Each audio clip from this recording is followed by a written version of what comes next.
Podcasters. This is about the business where we talk about entrepreneurship, community development, growth, and that thing that we all need to know about, the money game. So let's get to it.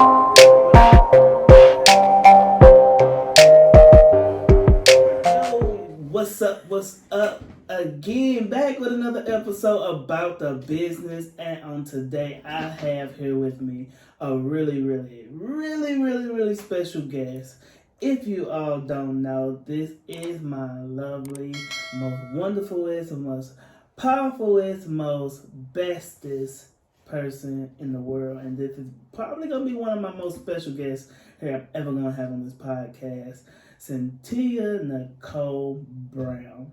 Yeah, I finally got her here. I've been waiting for her to. I told her I wanted her to be my first episode, but I finally got her here anyway. But she's here. I'm happy.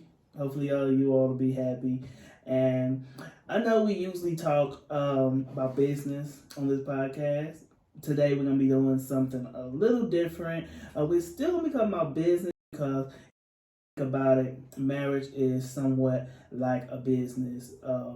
When you walk down the aisle, get on that stage or whatever, you say your I do's. You all are getting into a legal and binding contract.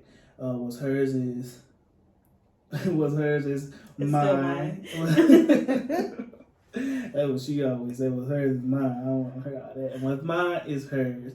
We both go into a legal contract, and it's binding for me and for what I know of her. This is forever.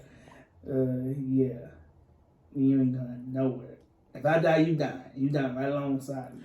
Well, wait a minute, y'all. I don't know about all of that. Say to death do us part. Right, as in like if one of us dies, then we're apart at that point. And then I'm living my best life, you know. She didn't get married to nobody else. I'm her one and only. Her one and only. She barely wanted to marry me. She barely wanted to marry me. I finally got her, put that work down, put that chocolate thunder action going on. She know what it is. Stop it. Is this the introduction or what? I mean, it's all together, Hello, my fellow Homo sapiens. Like he said, this is my first time on the podcast. My name is Cynthia Nicole Brown, formerly Cynthia Nicole James. And I'm really excited to be a guest, to make an appearance on this venture that he's taken on. I'm very proud of my husband and what it is that he's doing, not just with this podcast, but his aspirations for his community, for his people. So to just have the opportunity to say hello to everyone and go through this Q&A, as well as just generally kind of talk about our history is very exciting. So I'm not sure how this goes or how it starts, so I will... Yeah. Well, basically, we're just going to get on into it. We're going to kind of just talk to you all about what we've been through throughout our marriage, what we've been through. Man, we've been knowing each other for well over 10 years. It's been, maybe 12, 13 years now? It's been a long time. And, yeah, so we had our up and down. We had our fall-ins, fall-outs. Almost had to put hands on her a little bit. Get it straight. You know me. She know that I know that we all know that I am the man. So we ain't gonna even get on here and act like I ain't the man. See, I told her before we got on this podcast, I said, don't get in this podcast acting a mess. Listen. Let's get down to the business. This is about the business. Let's get down to business, okay? Well, empty ways. But, yeah, we just going to talk to you all about marriage. We only been married for about 2.5 years. And that 2.5 years it's been something. And I know some may say, well, y'all only got 2.5 years under y'all belt. get 12, get 14 before you can say something. But I think these are the years that really bind you together. The start off years was. I know people that haven't even made it to the 2-year mark or the 1-year mark. So yeah. Every day is an accomplishment. Every day that you can stay faithful to that commitment and stay within it and to strive to continue to be united is an accomplishment. So no, we don't have all the answers.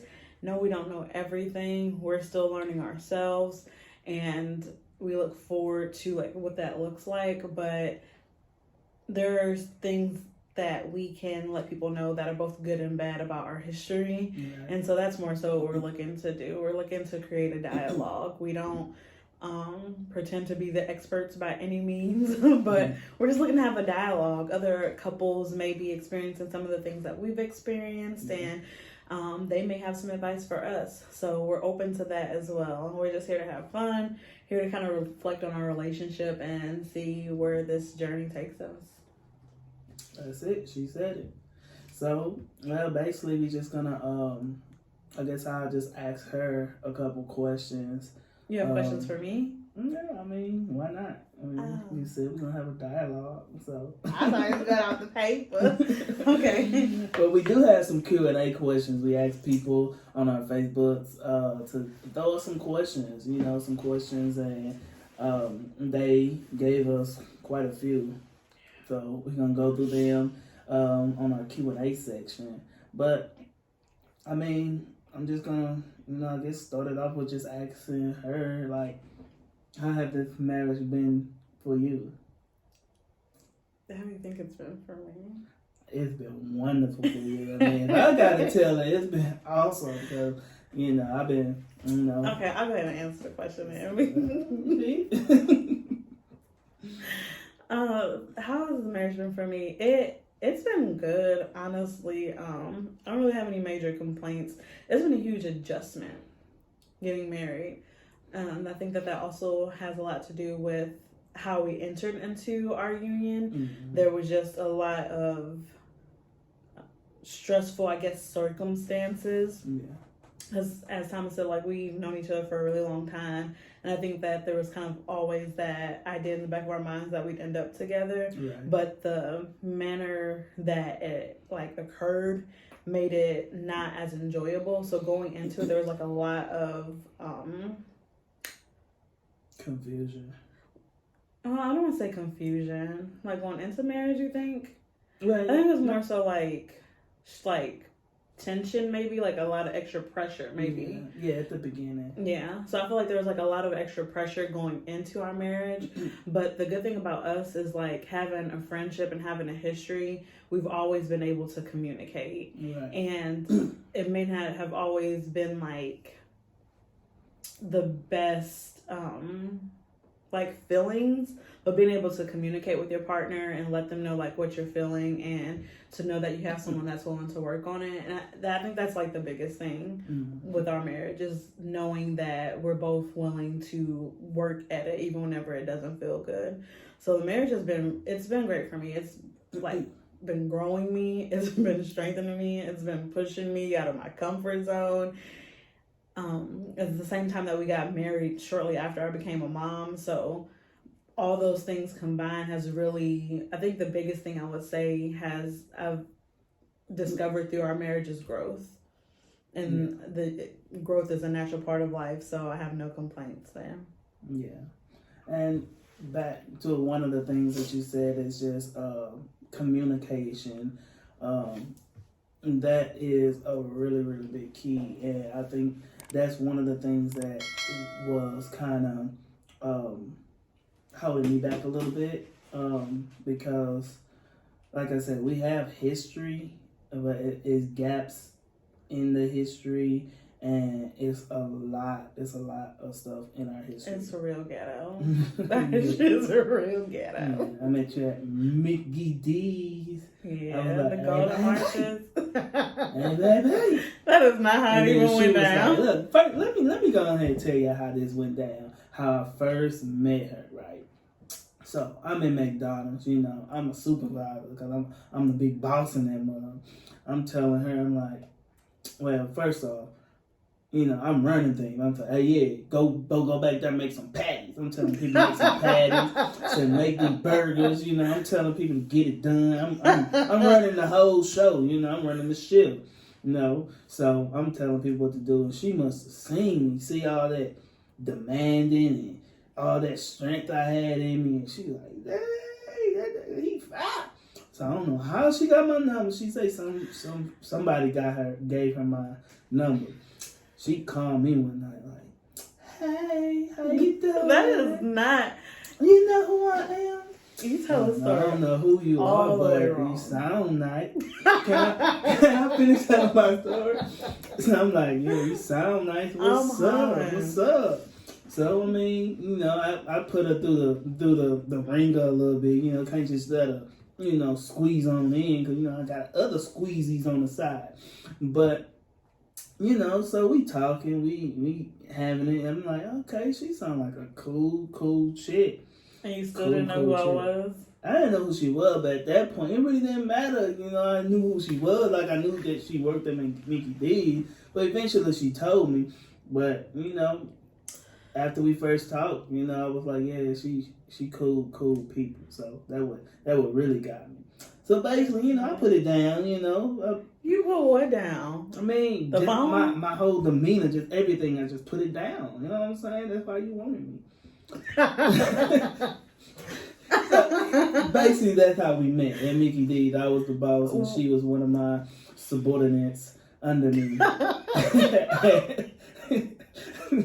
And yeah. Oh my goodness. Are you done or are you finished? I mean, yeah. That is not how that happened at all. First of all, okay, so I did venture off to, you know, communicate with him, but it wasn't that way. First of all, I was right out of high school. I had just graduated. I had just turned 18. This was my summer job before going to college. And, you know, he was a supervisor or whatever, but that was not what attracted me to him because he was not laying down law like that, y'all. He was loud and obnoxious, but he looked and reminded me of like my celebrity crush, which is Kevin Hart. And he made me laugh. So I'm like, okay, well, I can't, you know, be stalking Kev, you know, be all in his DMs and, you know, be a groupie or whatever. So I could take the next best thing. So I took, you know, the little pocket version of Kevin Hart. So I wrote him a note. He said he don't remember this, but I asked one of our coworkers, Tiana, and you still don't remember? I asked Tiana.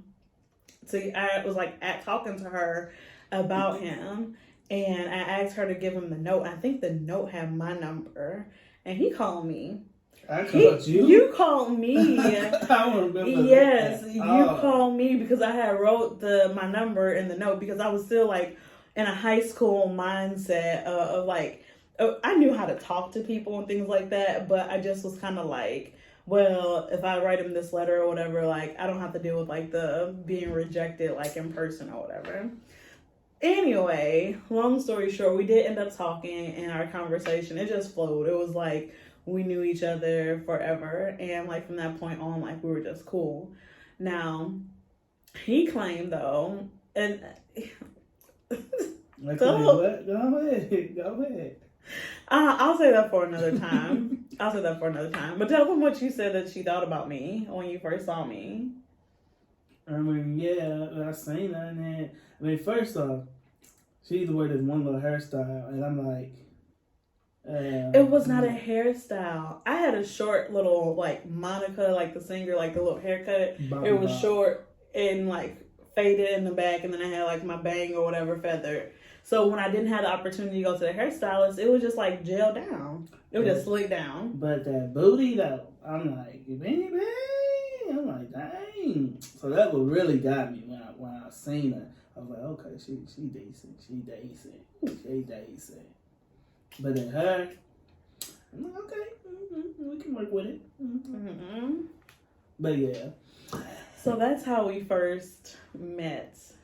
It was a long time. It was a long time ago. So I may have exaggerated just a teeny bit because I mean, you know, I forgot. But yeah. Anyway, what's the next question? But I ain't finished going on about this communication thing. Oh, This communication thing. Yeah, that's one of the most important things that you have to have in a marriage, in a relationship, in anything that you are dealing with, because that's really important. Communication. Communication is key. Yeah, that's key. So yeah, that's want to give you all that little bit of advice right off the top. You know, great communication is key, because it's been many a times that we didn't have good communication and reap the benefits from it. Yeah, not having it. Yeah, and we had times where we had good communication and things just flowed right, and then we had bad communication and things was just really uncomfortable. Like me, I'm the type of person where, like, I'm cool, calm, and collected. I don't like drama. I don't like I don't like her being mad at me. I don't like me being mad at her. I just like things to flow, and not having good communication can really, really cause a bad atmosphere in your marriage. So, yeah. That's one of the things. But, yeah, so, how are we going to go with it? I guess I asked one of the questions on our list. So I was thinking, these are a lot of questions, and I don't know how long this is supposed to be. Maybe we can do like one question per person, and depending on like the time afterward, kind of circle back. Do you think? Cool. So you go ahead and go with the question, and you go ahead and put the question up there. Okay, let me see. Okay, I'll just put the very first one. So this question is from Noni Scott. Noni Golden Scott, I think is actually her name. Comes from her, and she asks, how has marriage changed with 2 kids? I mean, we had one from the beginning, so that was difficult. But 2, Ezekiel, he giving me the run for my money. I don't know about you, he giving me the run for my money. Yeah, so for those of you who don't know, we do have 2 children, 2 little boys, Elijah, who is 2, Ezekiel, who is 5 months. Their birthdays are 10 days apart. Mm-hmm. And, yeah, it definitely is something different. We had Elijah, shortly after we got married, and that was like an adjustment. However, like once we got into the swing of it, then we ended up deciding that we wanted to have more children, or another child rather, so that Elijah could have a friend, because he needed a friend, Lord. And Ezekiel is now in our lives, but he is very connected. Yeah. I don't like the word spoiled, but I will say he's very connected. And I don't know what people expect, though, because a child grows inside a person for 9 months, and then they're born, and you expect them to just be completely detached. Like, that doesn't happen. Right, and then you work from home, so, and then you gotta, well, I guess I shouldn't say all that, but you work from home, and for your job's sake. You work from home, and that's a little difficult.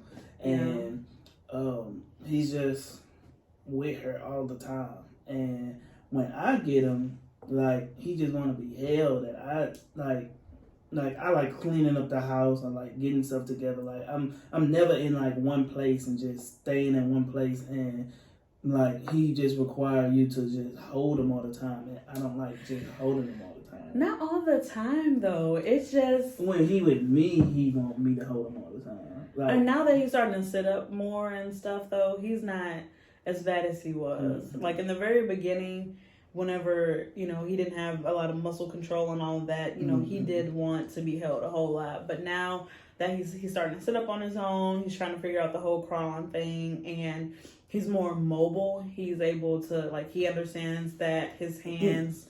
And his motor skills allow him to pick up things, different things like that, and he's able to play with Elijah a lot more. Mm-hmm. So I don't think it's as bad anymore, but he's still very when I want something, this needs to happen right now. Right. So I think the biggest change though, since like having 2 kids though with our marriage, what do you think that is specifically?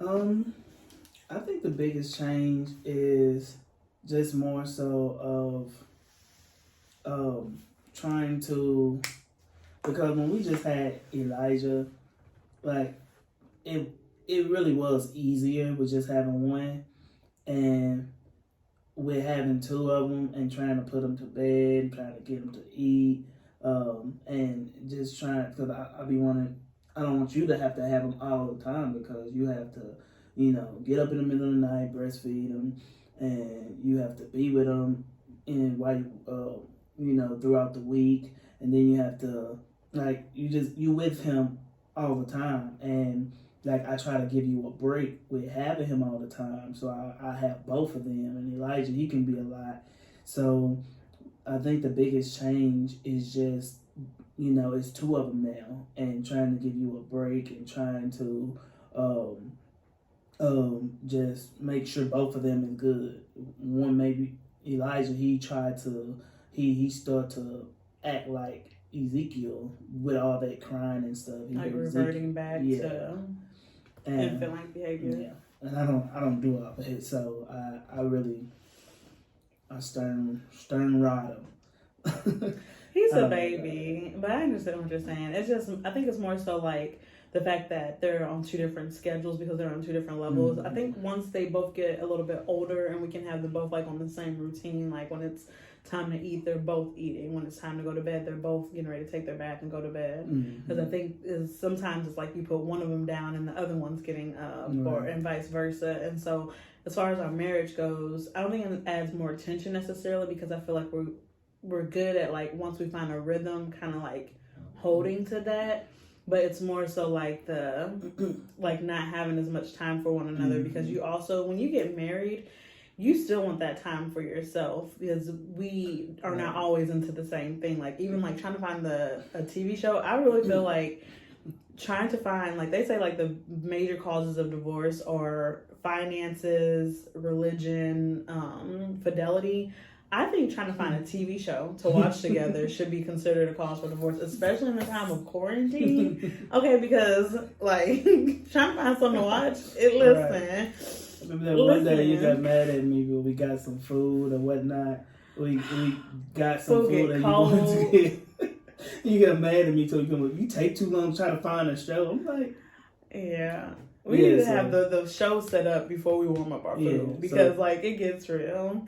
And then my preference, I'm always open to watching something that's gonna make me smile, laugh, or that's gonna brighten my day. I don't always want to see people getting killed.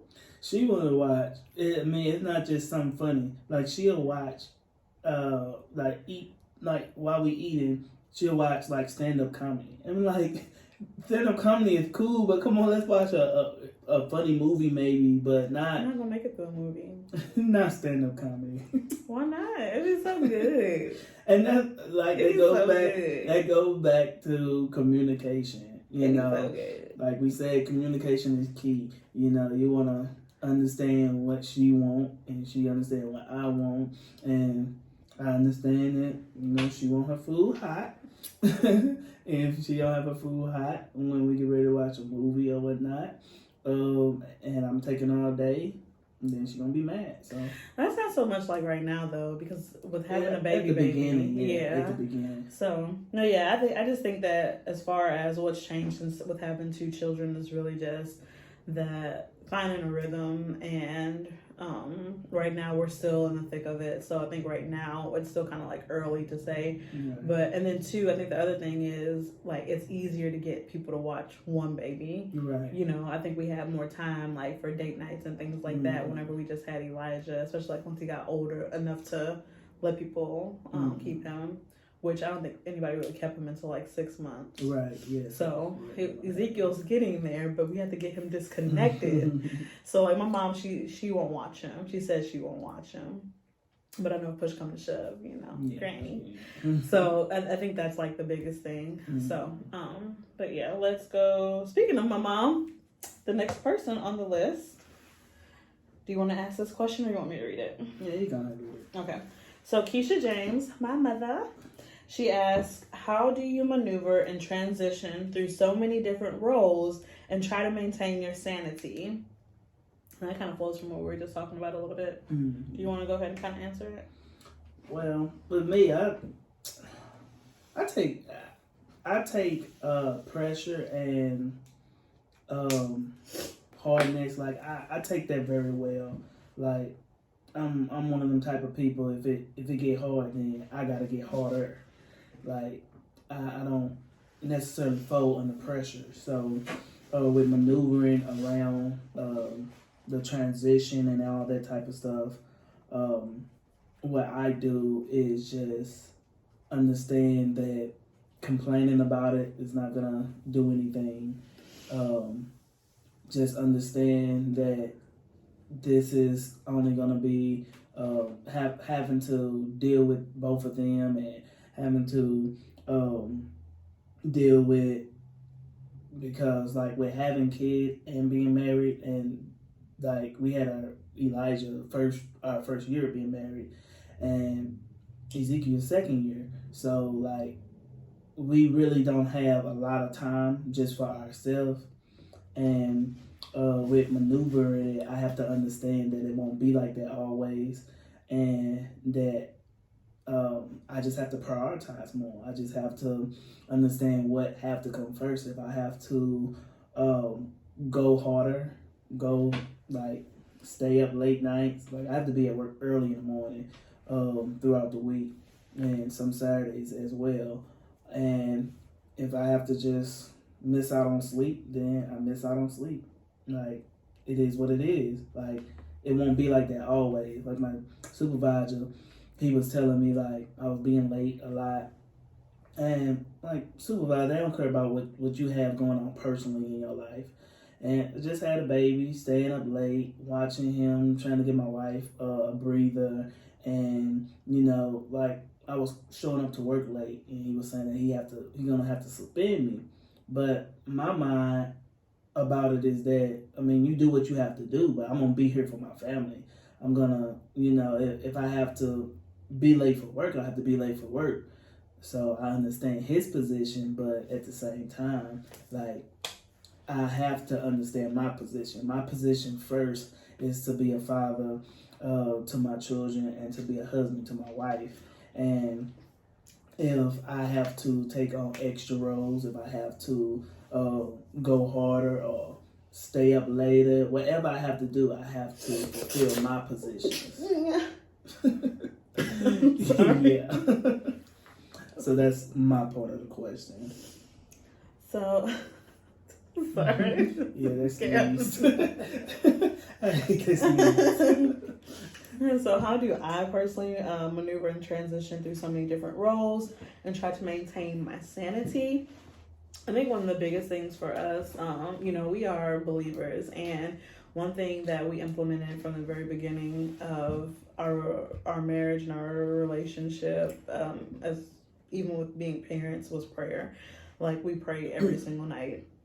And we include the children in that as well. And I think that is a huge factor in what just helps us with the different adjustments and the different transitions that life bring naturally. I think the other thing is that I really believe that Thomas was made to be my husband. Like, I truly believe that. I believe that he was meant for me, because just like you said, that we have a lot of similarities, but we're also kind of yin and yangish when it comes to certain things. And like he mentioned before, he doesn't mind taking on different roles. Like, he's not so much like a gender role person to where like he expects all of this from me without giving me any assistance, you know, to do certain things. And so having someone that's understanding is a huge part in and having like a successful adjustment to the way that life is changing and the curveballs that come with it. Trying to maintain my sanity. I feel like for me, I'm a very realistic person. Like, my husband is very optimistic, and I can tend to be a little bit pessimistic, if you will. But in that, I knew before becoming a parent, anybody that like knows me knows that I was never a person like I wanted to have kids. I wanted to have like a huge family. That was never really what I viewed for myself because I knew what that looked like. My parents were married all the way up until I went to college. So until I was like 17, 18, they ended up getting divorced.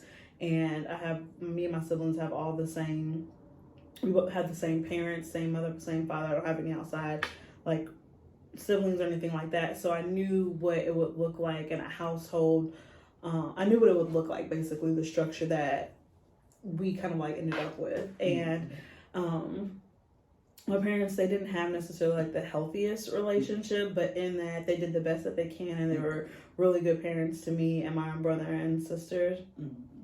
And so I say that to say that I had an idea of what being a mother would look like, and I had a good foundation for that. I had a good foundation for what being a wife would look like. I had a good foundation for what being a parent involved, and I knew that it would involve a lot of me sacrificing and giving of myself that I was not necessarily ready for.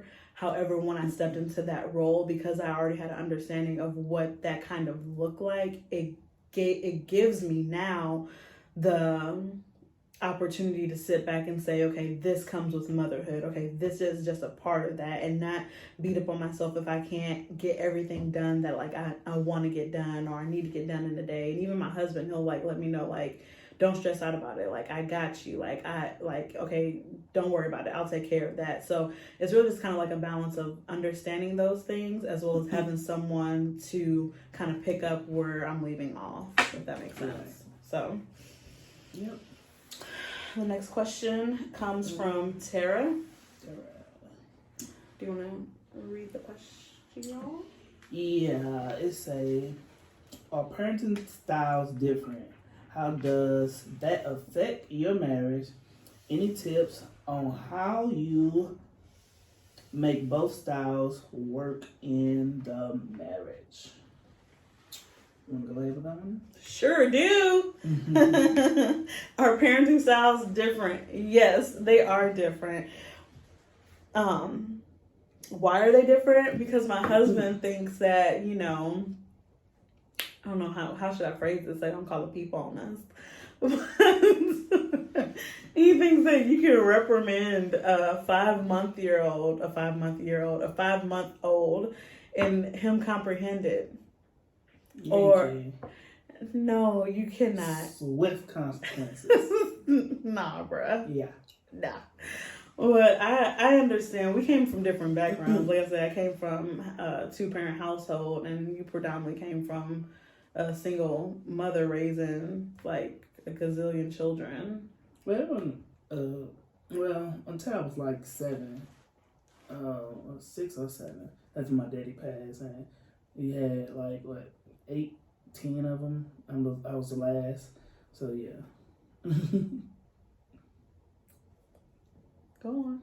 I mean, I just feel like I think kids are very smart, and kids know how to play, whether they 1 month, 2 month, 3 month, whatever month. If it's about, to me, and from what I've learned, trust me, it's about, from what I learned throughout my life with dealing with kids and with knowing how kids' brain develop. Real talk, at a young age, kids they know who they can play. They know how to play, and they know who to get over on and all that. Like Ezekiel, he only 4 months? 5 months. 5 months? Yeah, yesterday. What's that? How the month have flown. But Ezekiel, he 5 months now, and what he like to do, like I said, I don't do all that crying and all that extra stuff. Which I know he gonna cry and I know he gonna do it, but it's about letting them understand, even at a young age, that consequences gonna come behind what you're gonna do and say. Like, if you crying for no reason, I ain't finna pop you and make you cry, but I'm gonna tap you on the side. Stop that. Stop that. Stop that. It'd be very aggressive taps. It don't be very. If he don't cry off the taps, he cry because he just doing what he want to do. If he's already crying, why would you tap him? Because he gotta know that he ain't gonna just have it his way whenever he want it. I mean, that makes total sense to me. That does not make any sense. That makes total sense to me. Like, he just got done eating, just got done eating burp, nothing wrong with him. Okay. You know, he may have a little, poop in his belly or whatnot, but, pick him up, pat him on his back, and he'll stop crying. Sit him down, he'll start crying. Pick him up, he'll stop crying. Sit him down, he'll start crying. So, like, ain't nothing really wrong with you. You just want to be picked up. So, if you keep crying, I just but how does that require discipline? Because just like if you a kid, you don't understand that fire burn, but when you touch that fire, you know. So if I tell you to stop crying, you hear what I'm saying. So pop. It makes total sense to me. I don't know why it don't make sense to her, but I mean, I don't pop. I get the concept. However, I think that different age groups may require different tactics. I don't think train up a child. You're right. You can train them up to be disciplined. However, I think that the concepts, like the way that you approach it, is different at different stages of life. You know what I mean? Just the same way, like, they're not going to give a 10-year-old the death penalty. You know what I mean? They'll put him in a juvenile detention center. Pop ain't a 10-year-old. Ain't a. But you understand that? You know what I mean? Like, there's different levels. I think it's worth what he doing. That's a little tap on. That's worth what he doing. You keep on, then you gonna get a little tap. So yes, parenting styles are different. How does that affect our marriage? I don't know. I mean, we haven't really gotten into it as much as we just discussed it is probably as much as we discuss it at home. Yeah. But I don't think we really get into it. We don't really like. I think we kind of got into it just a little bit. It wasn't like a whole big thing, but it was about Elijah peeing in his diaper and stuff, and going to the pot and stuff. And I believe, like I said, swift consequences. I believe like. If I can tell you to stop, if I can tell you to pick that up, and you know what it is, like you know what go to the pot mean. So like we potty training him, and I'm like, and what she said made sense, with what she was, told about potty training him and not popping him too much or whatnot. Even though I was raised up, don't pee or you getting popped. So that's my style with him. Like, if you keep peeing in your diaper, like, and you know that you have to use it, like, I'm gonna pop you if you keep peeing in there. It ain't popping you, like, real hard where you just crying all crazy. Like, it's just, I'm gonna give you a little tap. Nah, bro. So here's my whole thing with it. Number one, if you're potty training and like a child is learning, they understand to a certain degree, because we started potty training Elijah very early. I did that based off of when I was potty trained. I learned to use the restroom by the time I was 1 year old. And just with having boys, I've discovered that it takes them a lot longer, from what I've heard from like other women and other people that have young boys, that it takes a large, not all, but some, takes them a little bit longer to learn how to, go to the bathroom and feel comfortable with it. And so my whole thing with my husband is that he is such a big advocate for people doing their research and for, just not making assumptions with things. And I feel like just going based off of his history is the way that he approached dealing with our son and potty training, because, I get it, but this is like a bodily function. And if he doesn't understand why he's getting popped behind not going to the restroom, like completely and totally, that can frighten a child and that can make them digress in the potty training process. And that was my whole concern with it. And how I get him to understand it when he pee in his diaper. And how well did that work? Did that eliminate him going to the restroom on himself? Did he? It probably would have, but I stopped because you gave your little theory about it. So I said, okay, well, just go about it how you want me to go about it. So Any tips on how to make both styles work in a marriage? No, because we are still figuring that out. But if you have some tips for us, inbox us.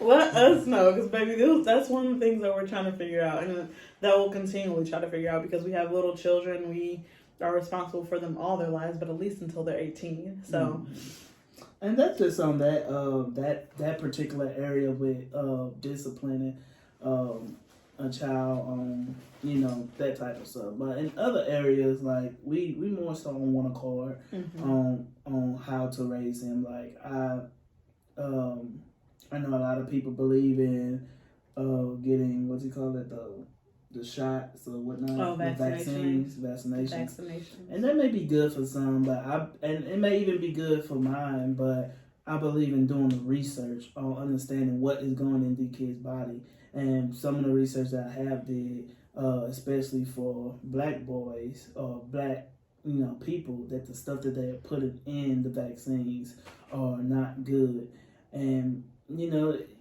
maybe use different kind, or I don't know exactly how that worked, but me and her are one accord with that, with understanding, like, just do our research before we just up and let our kids do anything.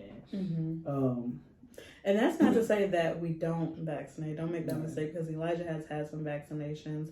Ezekiel, I don't think that he's had any, and has been clear, clean, COVID-free even whenever we had it. So I think it's important, like he said, to do our research, and I think that we are very involved in the decisions, like, together, that we make for our children.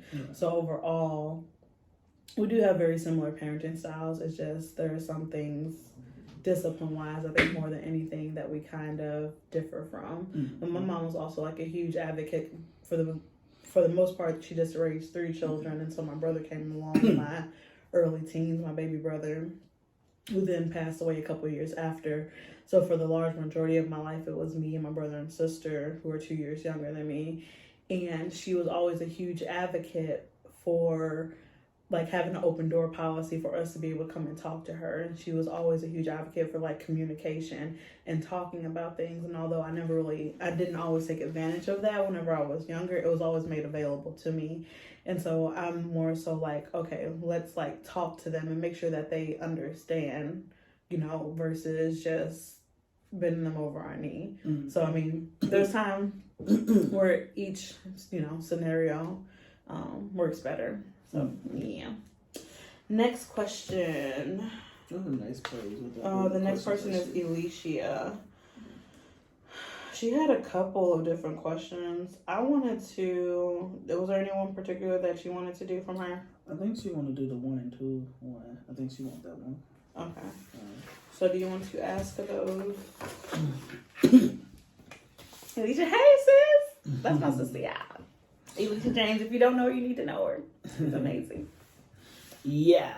So Alicia asks, single people get told all the time, when you know.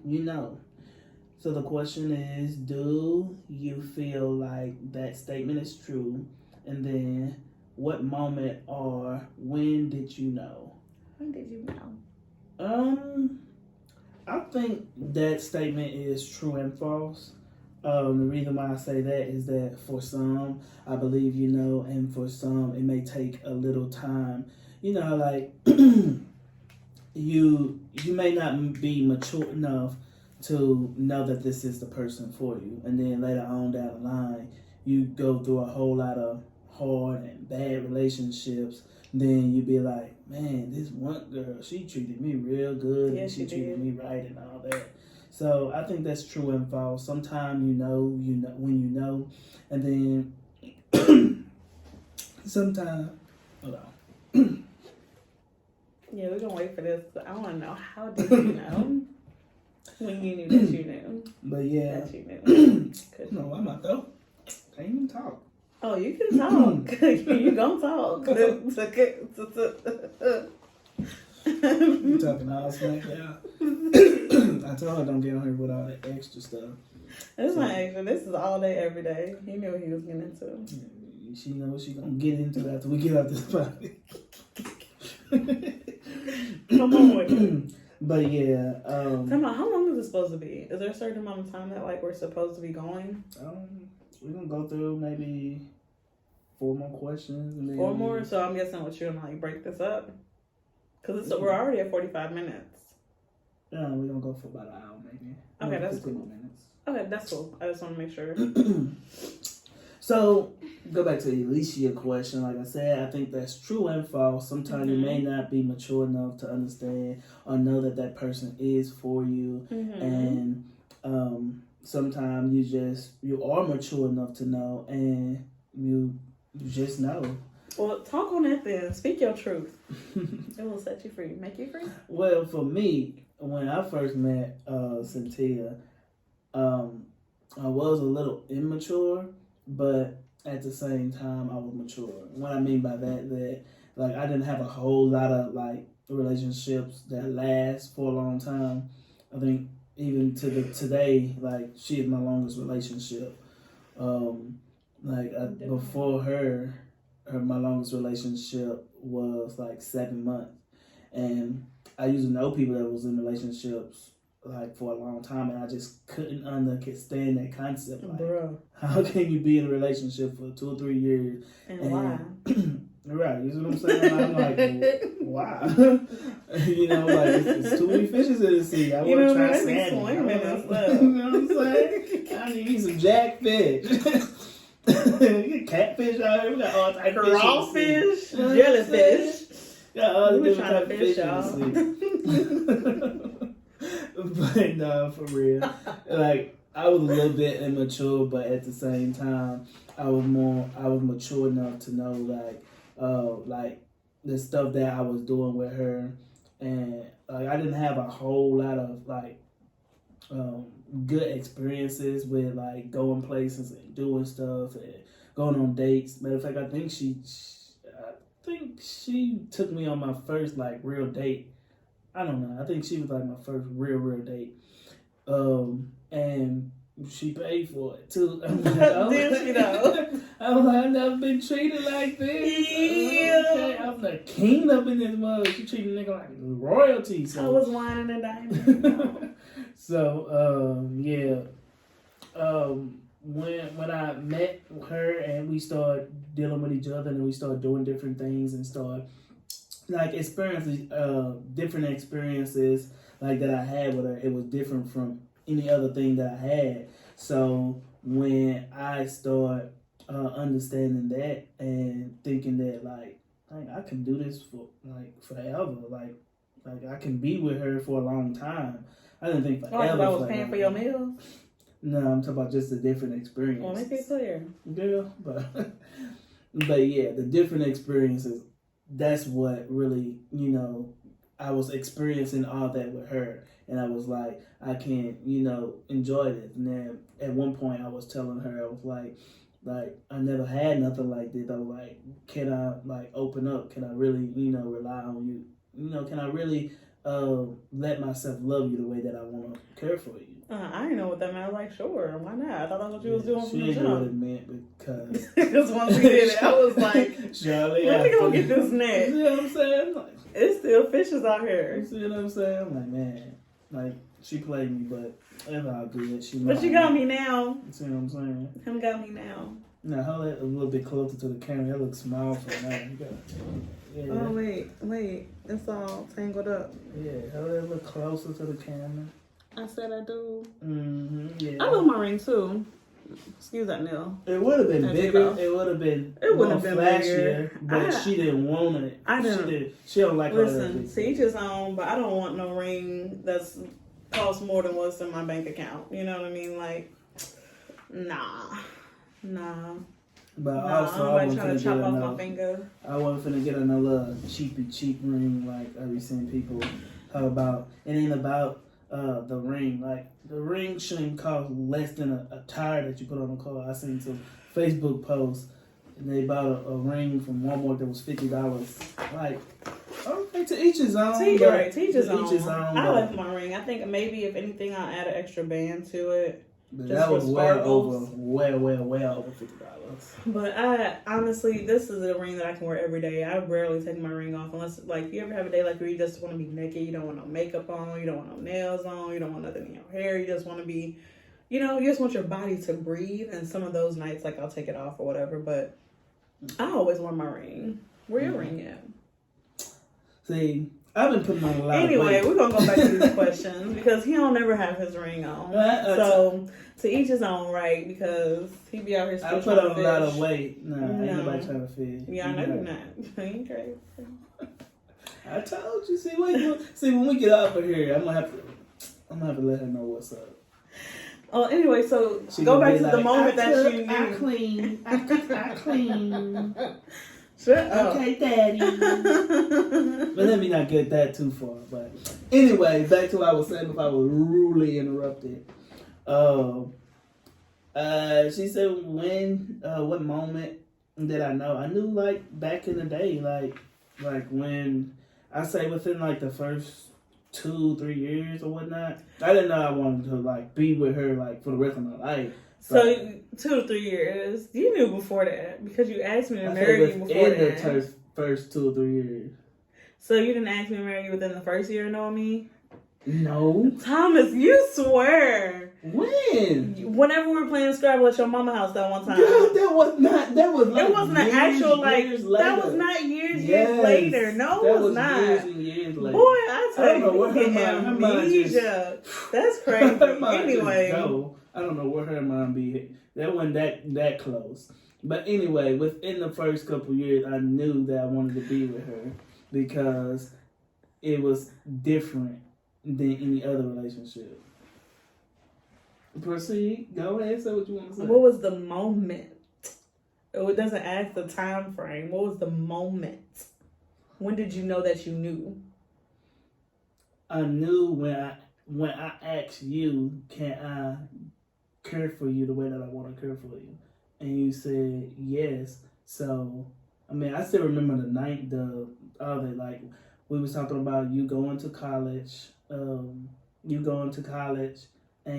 going to college. I wanted to break up because I don't like that long distance relationship. So then, you talking about 2-3 years, we met the summer before we went to college. We talking about, so you keep trying to go all over the place. I'm not going all over the place. I'm just trying to narrow down. You be all over the place. I knew that I wanted to be with you, and for a long time I wanted to be with you because at first I couldn't think about being with a person for 1 or 2, 3 years or anything like that. So I knew that within the time frame that I just said. But marrying you, I don't know exactly when I decided I wanted to marry you, but I knew that I wanted to be with you and I wanted to settle down. And that's when I started thinking about, going further. Like, after, like, time went by and the connection just got stronger. But, yeah. She Okay. do too much, man. I do just enough. Yeah, just enough to get got. What's the next question? We're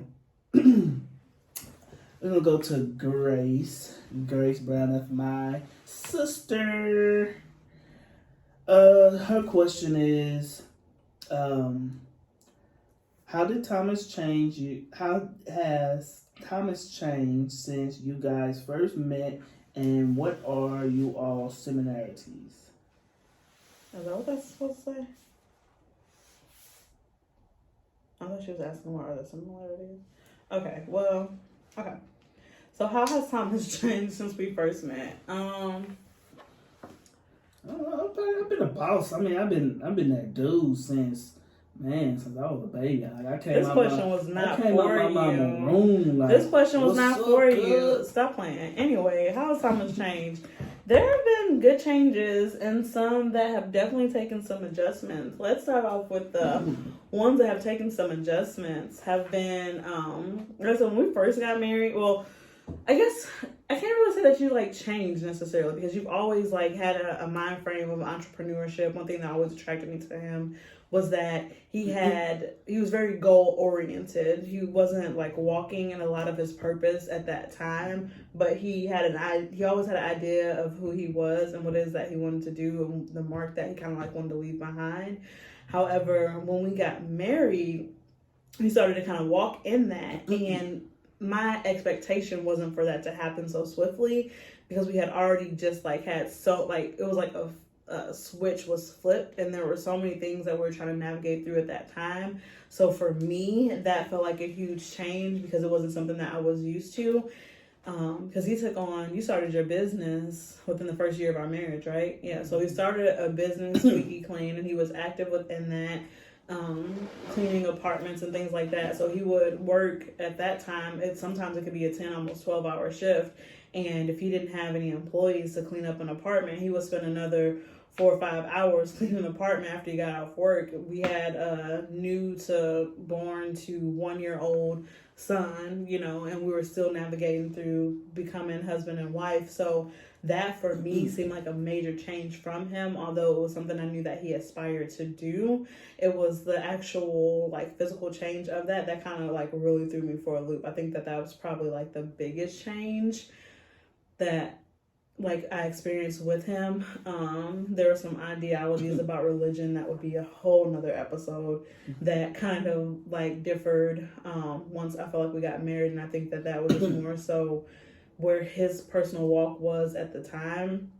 And so it wasn't like his ideas on religion or biblical views like changed so much that I just think that he grew in a certain element of his walk. And I think overall he just became a more bolder person once we got married. I think that he kind of like becoming a father and becoming a husband showed him the role that he needed to play, and in facing that he became the person that he like always aspired to be. And for me, it was kind of an adjustment because I was used to him being a little bit more like timid. I was used to him being a little bit more laid back. But once we like switched into those roles, like he wasted no time.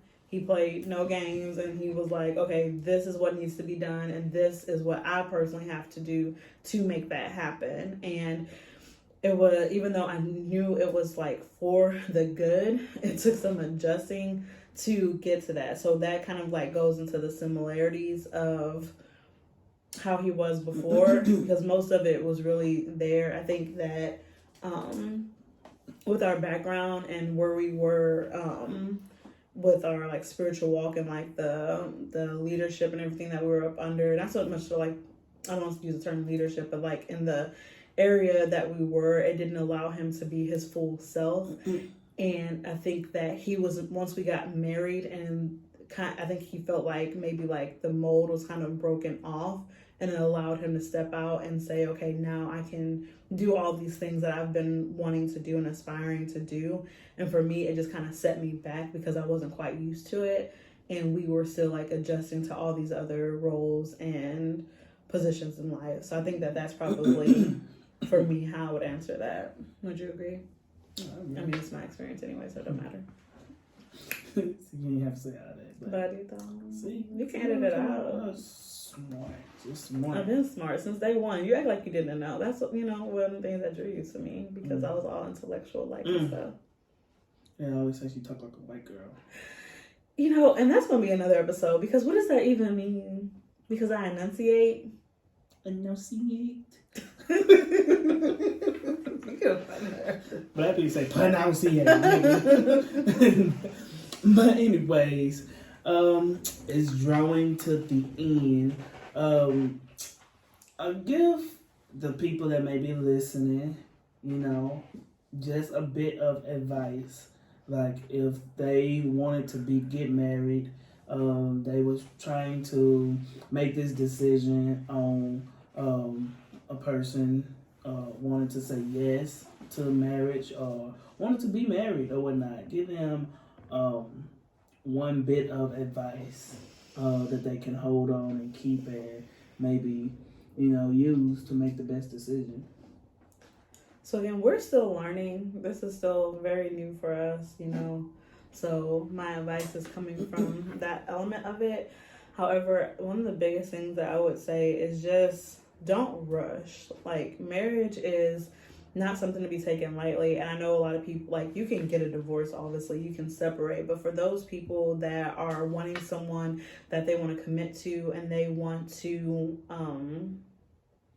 really stick it out with them, they want to build a future with this person, especially like if you have like children already and you're marrying someone like with like you're gonna raise like blend your family, you have to consider more than just yourself. Like my husband said from the very beginning, business or marriage is sort of a business. You're legally contracted, and not only that, but I personally don't believe that two people come together. I believe that two people come together for a reason. There is a purpose that you have to fulfill on the earth. There is something that there should be a purpose behind you getting married. So you're not getting married because it's cute, so that you can post photos, so that you can have this big old party ceremony and then have a janky ghetto marriage. Like, marriage is hard work. And so my biggest thing is don't rush. Really get to build a decent foundation with a person. That don't mean that y'all friends for 15 years and you living like you married. That means that you're legitimately like getting to know a person's ins and outs. You're getting the opportunity to be in different environments and situations with this person. You're meeting their family if you have the ability or availability to do that, and vice versa. And you're seeing them when they're angry. You're seeing them when they're happy. You're, just getting to know like their quirks, because and building a friendship. Like, one of the biggest things with us is like, he has always been my friend, and that was really one of the biggest things that brought us back together, which probably could be another episode. But like we spent years going to the same church, a little storefront church, and not even talking because our relationship had fallen off so bad. But it got to the point where I saw that like my friend was hurting and going through, and it hurt me even though we weren't communicating, and I like wanted to check on my friend. I missed my friend. And so like having a friendship, even outside like the romantic part about it, because it's not even just about sex, because baby, you're not gonna be able to hang from the roof in the chandeliers and be all up in the kitchen upside down all the time. Like that's not even like the biggest part of marriage. But being able to communicate with someone who is your friend and really building that foundation and being with someone that's willing to work with you, I think that those are all great tools for anybody that's considering, going into that next level of their relationship or seeking that with someone, and of course, putting God first and making sure that He is guiding your footsteps, because just because you want to be with somebody, that person may not be for you, or just because somebody want to be with you, they may not be for you, because I've tried plenty and plenty have tried me and they were not the one. That's just what it is. That's right. I'm the one. He the one and only. He is the one and only. One and only. He is the one and only. Only. Do you have any advice? Well, my bit of advice, I think I would direct this more so toward the fellas, the men. My bit of advice is to really decide what you want to do, like. And that have to go in like with being a man. I think with becoming a man, not just a person with a mustache, beard, or of age or whatnot. Being a man has to come with like fulfilling your responsibilities as a man, as a person that take on jobs or take on responsibility. With my wife, what I feel that her and my kids are and my everything, and like I want them to be able to have whatever they want, have whatever they need, and that just come with like me being a man. I think that's just what it takes. And I think that before you decide to marry someone, you have to develop your mind into being a man, because that's what it's going to take to actually take care of your wife, to give her what she need. Because a woman want a man. She don't want a little boy that's going to be out playing on the weekend when bills need to be paid. You know what I'm saying?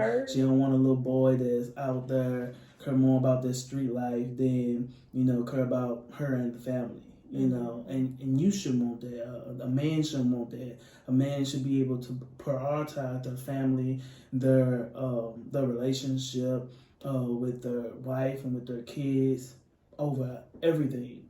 I don't get too religious with it, but the Bible talks about when a man leave his mother and father, he cleave to his wife, and they become one flesh, one person. You know what I'm saying? So your obligation as a man when you decide to be married is to cleave to your wife, give her, support her, give her what she need. I mean, give her what she want to, not all what she want, because sometimes they be wanting too much. But yeah, but like I said, just develop that mind, because you can't.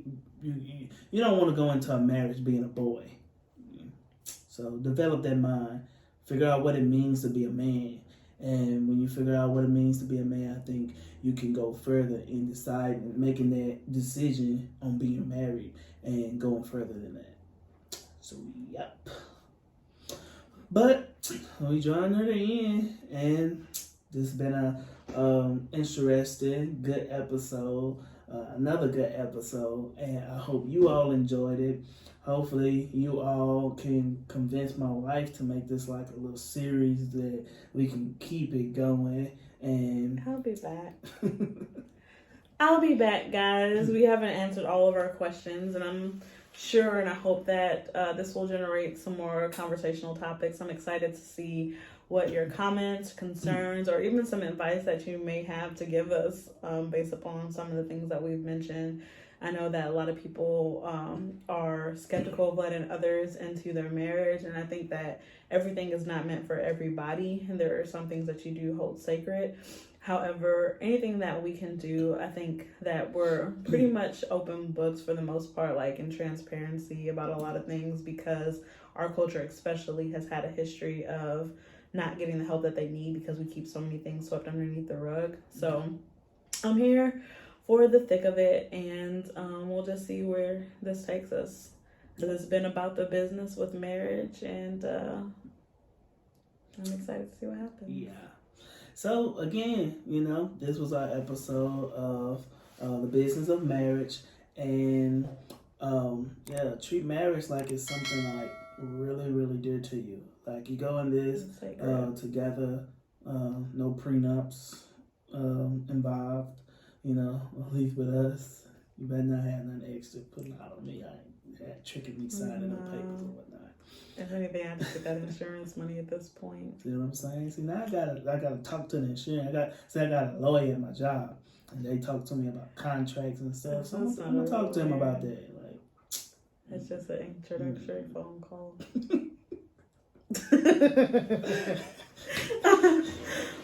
But yeah, we're gonna go ahead and leave you all with that. And again, this was about the business, and we're gonna catch you later On the flip side.